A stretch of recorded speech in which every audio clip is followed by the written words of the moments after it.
And it's the most amazing thing to watch them cook together when they do this omelet together. And it's kind of like if you've ever seen another cooking movie, like Chocolat or like Water for Chocolate. There's another movie that I love that it's all about cooking.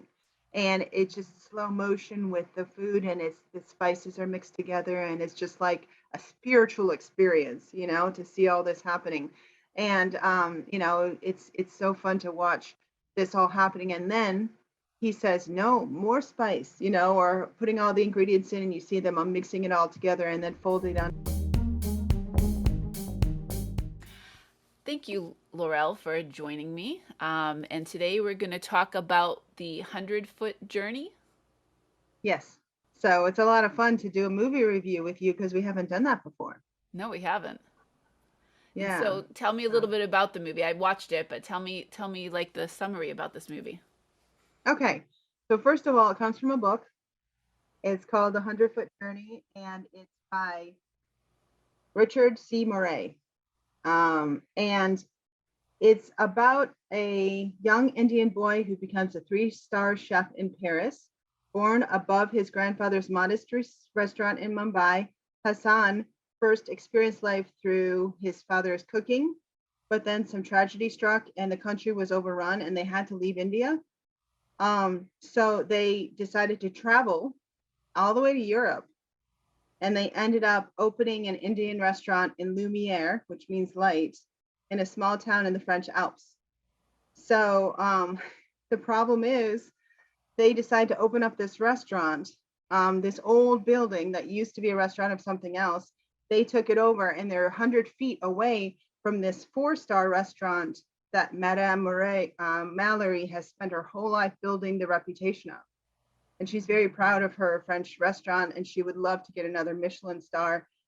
But it's in the middle of the French Alps, so it's almost in the middle of nowhere. So people come, like the president of France said, everybody come there to eat. And then this Indian restaurant comes over to the other side of the street, and she's like, oh, it's the death of good taste. And there's a lot of culture clash.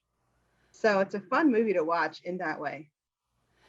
Yeah, I mean, it was something I hadn't heard of when you mentioned it to me, but when I saw the trailer, I was like, oh, this is the kind of movie I know I'll like.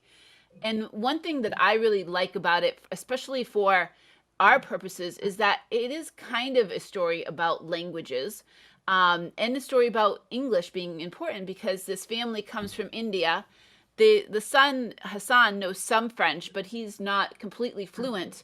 And I think they're really able to get by because many people in Europe speak English. So they were able to get by and, be able to speak to people, to get their car fixed, and to be able to kind of like communicate with people because they knew English. And then they were slowly Right. learning the French, but they really could not communicate with people in Hindi. They would have to speak Mhm. English. Right, right. And I know that most Indians know English already. Like they learn it in school when they're young.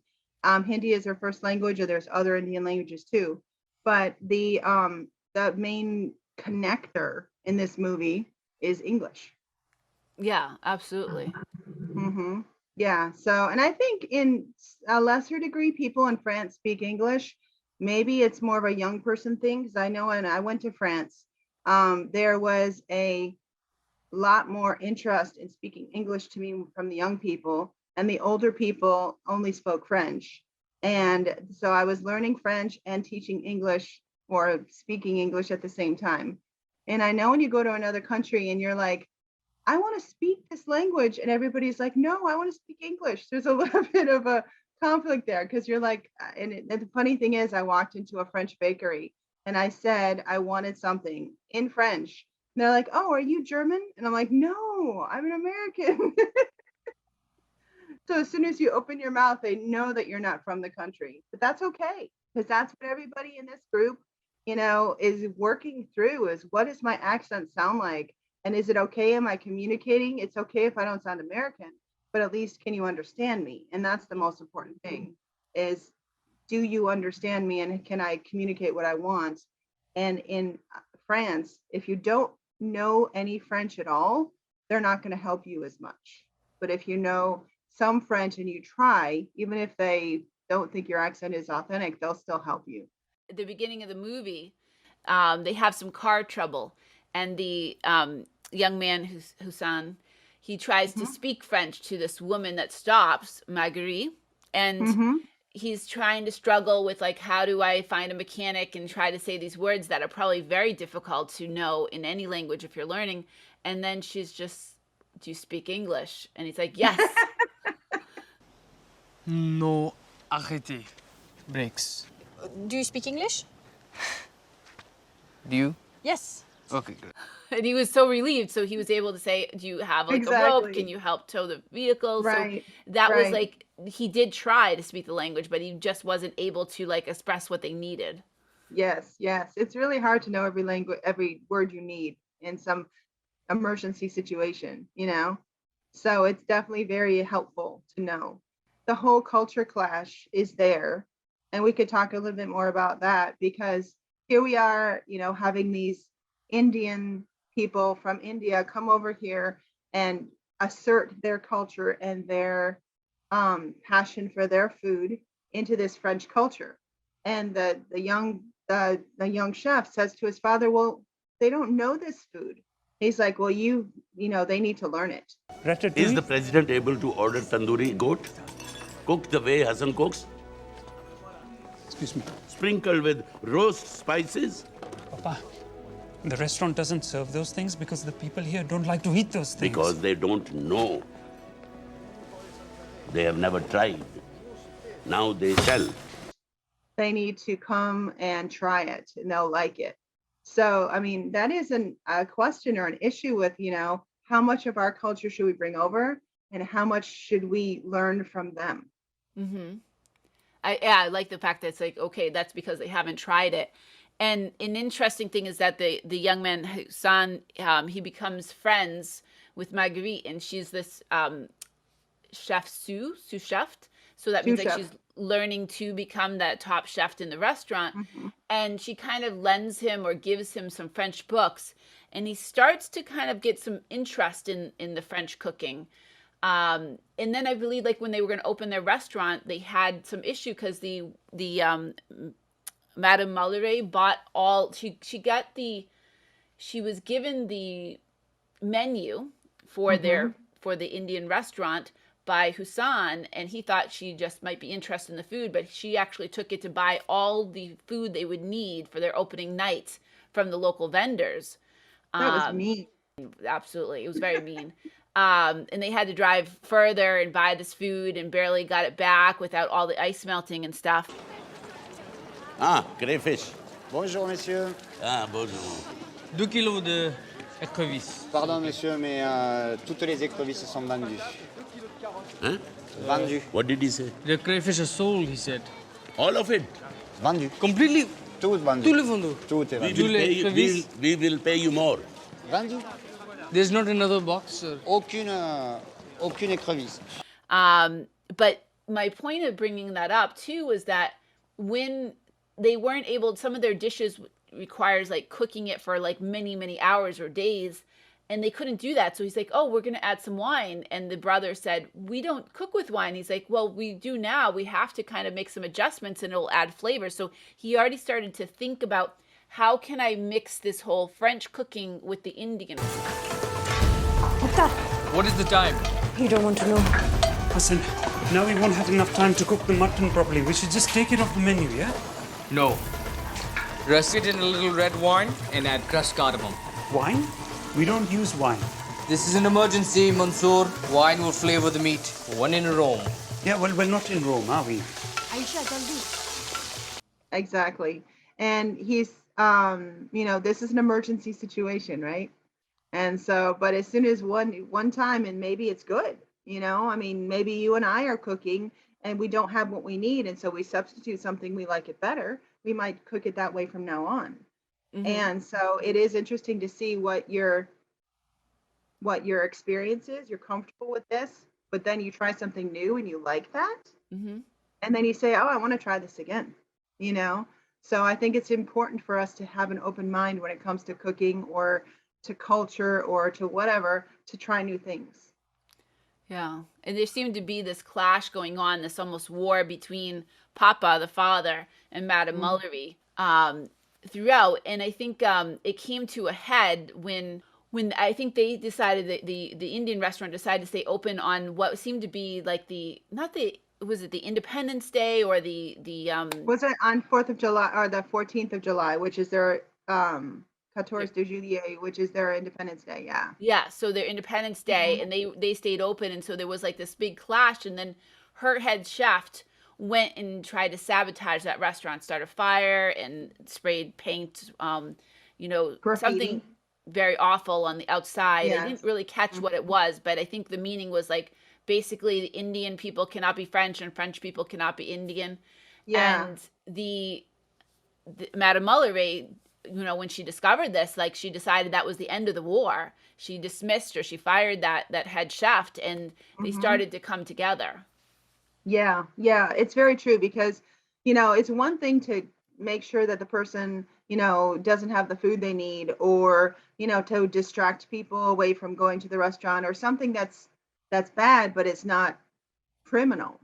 But as soon as that head chef did a criminal act, which is burn their place and then write graffiti, she was like, I'm calling a meeting. And she sat there and talked to all of them. And she said, what does our French anthem say? And it says something about cutting the heads of the invaders. And it's a very bloody song. It's not a pleasant song. It's about fighting and she's like, is that how we should treat people that come to this country? And he's like, yes, we should. And she's like, no. She goes, you are a chef. You do not burn things. And she fired him. She fired him. And then she basically, like, she ended up, I think somehow she was washing all that graffiti off. And I can clean my own wall.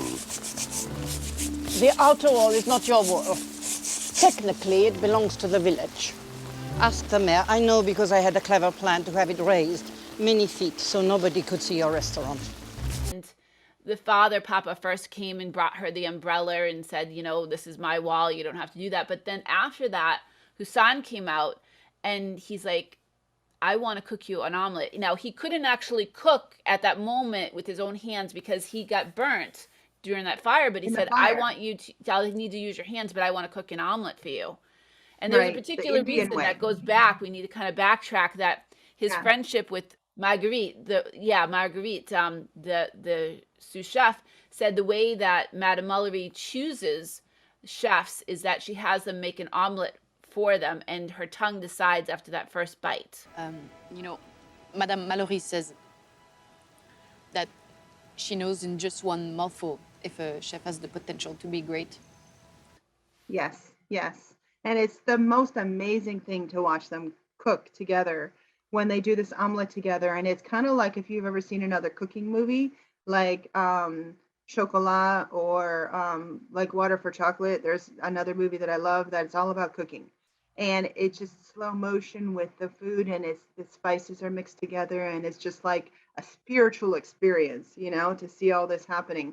And it's so fun to watch this all happening. And then he says, no, more spice, or putting all the ingredients in, and you see them mixing it all together and then folding it on the plate. And it's like she takes that first bite and then she takes the second bite. She's like, oh, she goes, it's sweet and spicy and tart in my mouth all at the same time. You know how long it takes chefs to master that? And you have it. You have a gift. And he knew at that point that she understood him and that she got his gift and she understood what he was capable of, but just needed the help. And at that point, that's when the idea was decided that he should come work for her, learn the French ways, and be the best chef he could be. And then, of course, getting that across to the father. Also wanted to negotiate the best price because everything was that was negotiated. a funny scene, wasn't it? So she's sitting in the restaurant all night waiting for him to say, yes, I want, my son can work for you. And she won't leave. She will stay there all night in a cold place waiting for the father to come down and negotiate because she's stubborn and she wants what she wants and she knows. And so he comes down and it's almost daybreak and he takes down a chair and he says, okay, what will you pay my son? And then she says a low offer and he says a higher offer and she says, you're crazy. And then they negotiate to about the middle And then he says no, and Hassan comes from the back and he says, yes, madam, you have a deal. And he shakes her hand, or he can't because he has bandages on, but they fist bump basically. Right, And right. then the father says, yes, you have a deal. So it's really cool how he takes his stuff, his, I don't know, backpack or whatever, and he walks slowly across 100 feet to the other Other side of the world street. of French cooking. And it's such a good picture. And his father says, oh, here are your spices. He goes, no, Papa, they have their They have own their spices. own. And like So that backtrack a is little bit, that night before, he went to tell Marguerite about the job offer, and she yes. didn't take it exactly as he expected. Exactly. Yeah. So he was thinking that she would be pleasantly surprised, that he was so excited that he had the opportunity to work with her. And she says to him, oh, so you have been planning this for a while now to make her an omelet, because I told you about that. That's how she hires her chefs. He's like, no, I didn't plan it. I just, I wanted to show her what I could do. And she's like, so may the best chef win. And she was a little bit, surprised that he was coming into her territory. And so, and he takes his big hands and he's like, I don't want to take your place. I just want to work with you, kind of attitude. And so, okay, so now they're going to start working together, and that's where the fun starts. Yeah, they start kind of competing and stuff, and he then, starts cooking just traditional, but then he takes those spices, those spices from India, and starts adding them in, and they start naming things like something a la Hussan. Yeah. Yeah, and he becomes more and more famous. And then he actually leaves that restaurant and goes to like world-class places. And then he's very, very, very popular all over the world, internationally known on TV and all this kind of stuff. And at the end, he realizes, I love it. It's great. It's my dream, but it's not my dream anymore. I want to go back to see Marguerite and go back to that small French village. And go back to get that third star for it. Almost seems like they were combining the two restaurants too. There was two restaurants on either side of the street, but they were almost combining, and he was going to get that third star for like both of them. She wanted that. She said this to the father at the beginning. She goes, yes, of course, I want that, but I want to also give him a stepping stone to the world. So this is his, stepping stone to the world. He was able to show his talents, and then at the end, he comes home, and she gives him the right to run that restaurant, but he makes a business proposition with Marguerite that they would do it together. Yes, that is the best part. At the very end, everybody is together. They're chefs together, and they have a love interest. We didn't really talk about that much. Marguerite and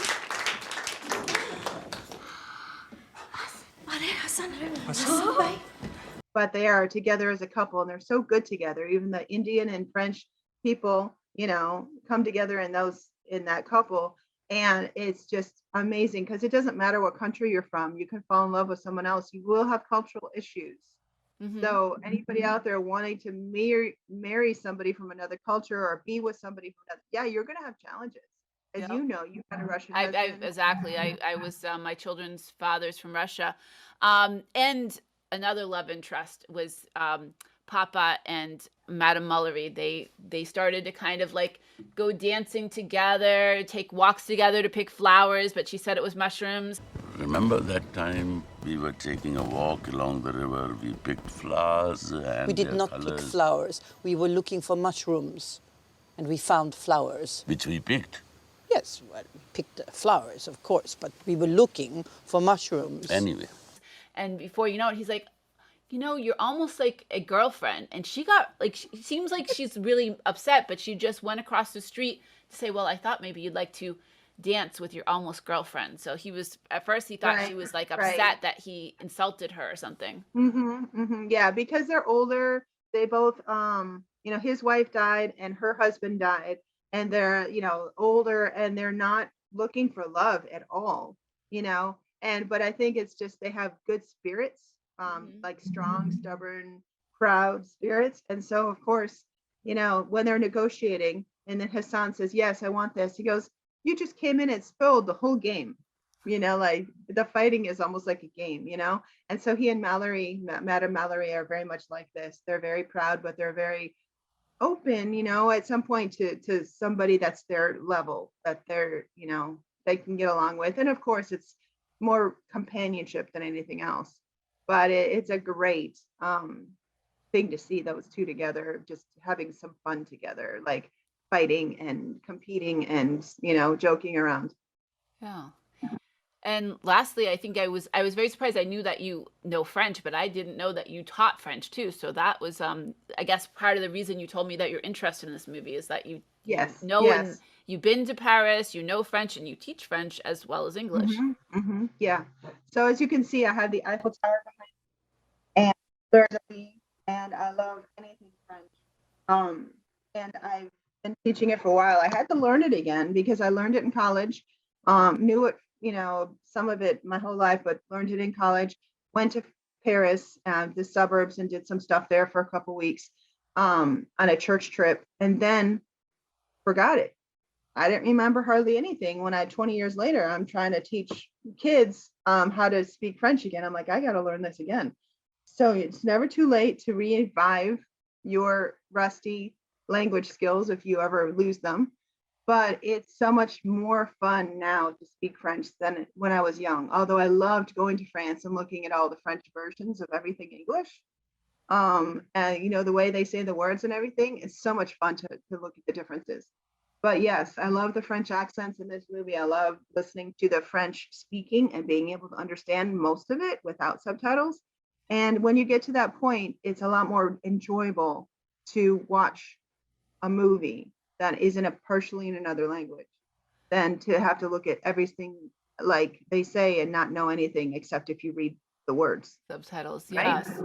Thank you so much for suggesting this. I thoroughly enjoyed it. I watched it with my daughter and she liked it, though she thought it was a little long because, the attention span of young people these days, right? Yeah. But and I was thinking actually, now that this is our first movie review, I have a suggestion for the next one since you like the whole French kind of idea. The movie with Meg Ryan named French Kiss. What do you think? I love that movie. It's such a fun movie. And Meg Ryan and Kevin Kline and Timothy Hutton, I think. Yeah. It's another example of people that are not French playing French people, right? Kevin Kline, Yes. just like this Madame Mallory was like British, and yeah, she's British or American. I guess she's American. she's American now, but she's British born, and she played, I think, a very convincing French person. Convincible French accent. She And really Kevin did. Kline, he played very convincing, in my Very humble opinion. Yes. And I love the part at the end. I'll give it away, just one little tiny teaser. So you guys, if we do this French kiss thing, at the end, she has kind of fallen in love with Kevin Kline, and they're kind of a couple, but they're kind of trying to get her ex-husband back. So her ex-husband finally comes back and says, "Oh, who's your friend?" She goes, "Luke." And he goes, "Luke?" She goes, "No, Luke." And she says it the very French way. And he's like, "Oh, there's a difference, and it's fun to just try to kind of say, I know more than you do with this language, and kind of, it's fun." So it's such a good movie though. Yeah, we should do that one. Absolutely. All right. Well, thank you all. Thank you so much again. And thank you all for watching. And be sure you'll find a link to Laurel's YouTube channel where you can watch her videos, and you can find a link to her website where you can book a lesson with her for English. Yes. All right. Well, thank you so much. All right. Thank you. See you next time. See you.